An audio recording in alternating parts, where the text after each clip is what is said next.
Throughout time, people across the world told each other tales of how they came to be, of heroes and monsters, romance and tragedy, death and rebirth. Mythology helped shape the ancient world, explaining the unexplainable. This is Mythology Unleashed. Of the countless species of birds to inhabit our planet, ravens and crows seem to strike a particularly powerful chord within people. Corvids, the family that ravens and crows belong to, are beautiful to look at, and incredibly intelligent creatures, renowned for their capabilities in decision-making and tool usage across the globe. Their jet-black feathers, knife-like beaks, staring dark eyes, and their croaking caws that echo almost ominously, grant them an air of mysticism, coupled with their brooding perches and nigh supernatural ability to find and gather around carrion, make them prime for legends and superstitions, with countless fables of how the birds gain their dark colors, and other stories of a greater impact, such as bringing fire to the world, or carrying souls to the afterlife. For thousands of years, mythology from across the globe has portrayed both ravens and crows as omens of fortune and prosperity, omens of bad luck and death, messengers of the gods, spies for immortal powers, and sometimes even as the gods themselves. While both ravens and crows in recent times are seen as figures of death and the macabre, it may come as a surprise that so many legends instead show them as benefactors and even associated with the sun and prosperity. In Inuit mythology, the world was absent of all light, and the people lived in perpetual darkness. A girl living in those times became pregnant after accidentally swallowing a feather, giving birth to a son with a large black beak. A son she named Tulugaak, Raven. The girl's father had in his possession a leather bladder that had been blown up to a round shape, similar to a child's ball. Tulugaak took hold of the bag for himself, and played with it until his beak pierced the bladder's hide, unleashing light into the universe. Many East Asian cultures have a distinct three-legged crow motif, heavily associated with the sun. In Chinese mythology, it is known as the Sanju Wu, colored vivid red and gold rather than the natural black. It is said that in the beginning there were once 10 Sanju Wu inhabiting 10 individual suns, perched upon the Fusang, the leaning mulberry tree. And each day, one of the sun crows would travel around the world upon a carriage driven by Chi-Hi, the mother of the suns. When the sun crow returned from its voyage, another would immediately take its place and begin the journey anew. But the crows had a liking for the taste of grass, and when they landed upon the earth, the temperatures would increase exponentially. And one day, all 10 crows descended to the earth, causing the world to burn. The celestial archer, Hu Yi, succeeded in slaying all but one of the crows, and that is why there is only one sun in the sky today. In Korean mythology, the three-legged crow is called Samjoko, also seen as a symbol of the sun, and of great power, greater than even that of the dragon. In Japanese mythology, a crow named Yatagarasu, also depicted in art as a three-legged corvid, was sent from the gods as a guide to the legendary figure Emperor Jimmu on his journey from Kumano to Yamato. In Norse mythology, Odin, the king of the Aesir gods, was deeply associated with ravens, with 2 of them, named Hugin and Munin, Thought and Memory, as his companions, readily able and willing to follow his commands. Each morning, he sent the pair of ravens out into the world, and by breakfast time, they had returned to him, whispering secrets and newfound knowledge into the god's ears. In honor of Odin as well as Hugin and Munin, many Scandinavian rulers utilized a raven banner as their flag, including the legendary Viking king Ragnar Lothbrok.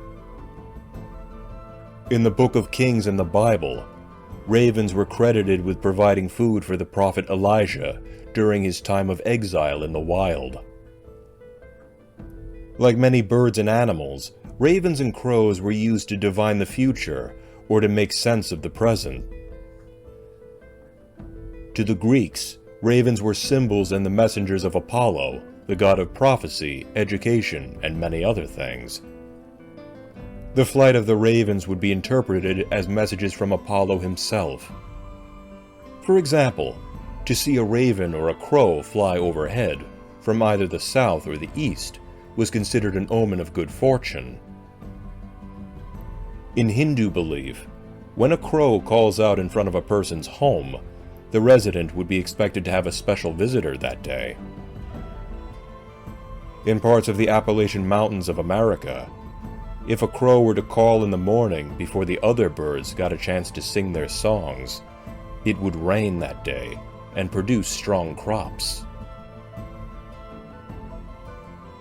Though corvids are not inherently a threat to the safety of human beings, like some other animals could be, nevertheless, both ravens and crows have sometimes been feared as dark and macabre omens. But it should be noted that both birds were rarely, if ever, depicted as representing pure evil, malice, or destruction, rather kept at a distance as something grim. In Irish mythology, the Morrigan, a revered triple goddess of war and death, was often accompanied by a murder of crows, or could assume the form of a crow to watch over battlefields and the soon-to-be departed. In the Mabinogion, the raven is seen as a harbinger of death, with deep connections to Anun, the other world, as well as the hero Bran the Blessed, whose name means crow or raven.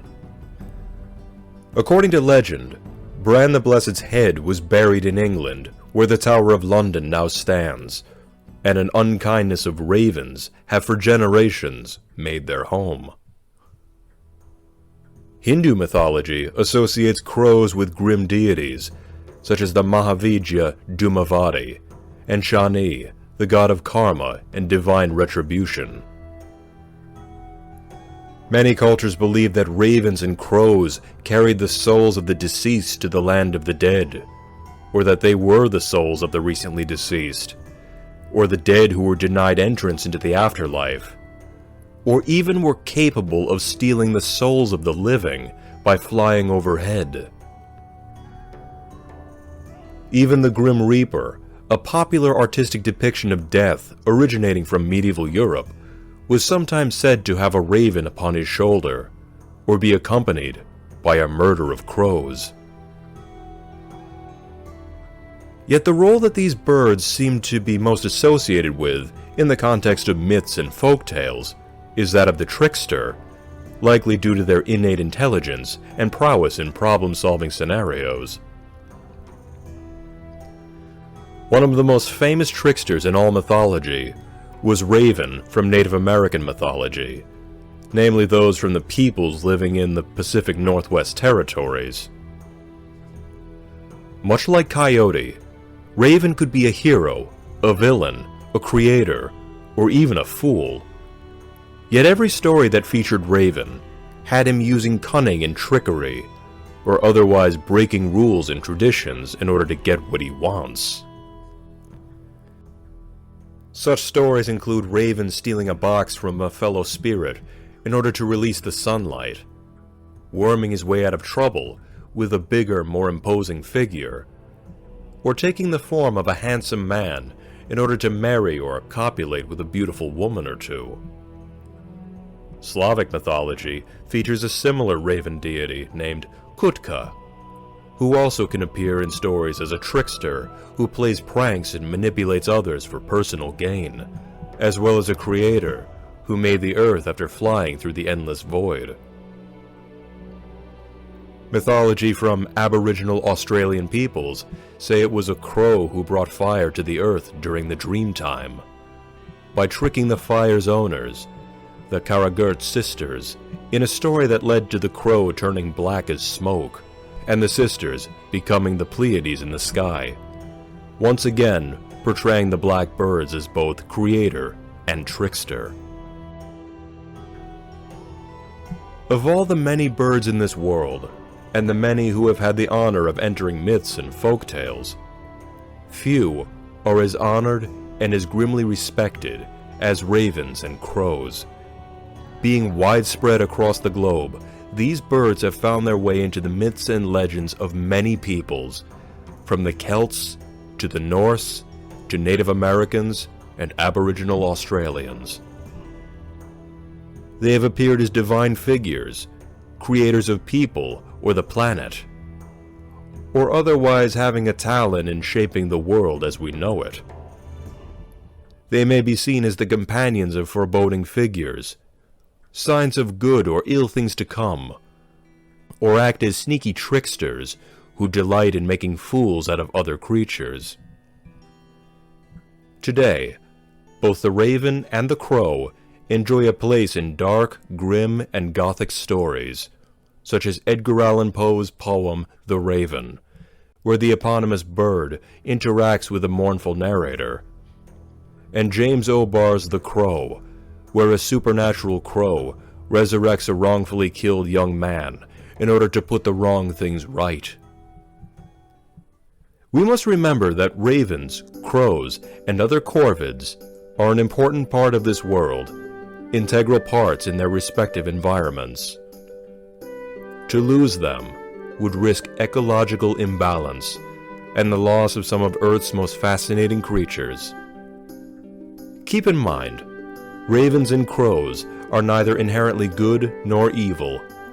They are but animals, doing what they do in order to survive in a harsh and unforgiving world.